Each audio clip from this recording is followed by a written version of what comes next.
সাঁতার কাটতে জানলে স্রোতের বিপরীতে সাঁতার কাটাও নদী পার হওয়া যায়, আর সাঁতার কাটতে না জানলে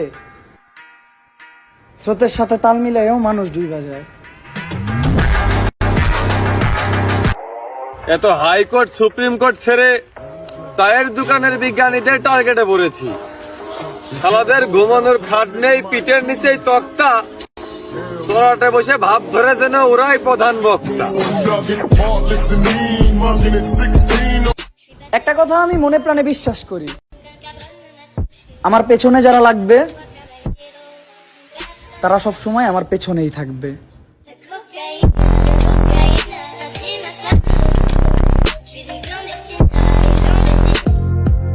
যেখানে আমার কান্না করার কথা ছিল সেখানে আমি মুচকি হাসলাম।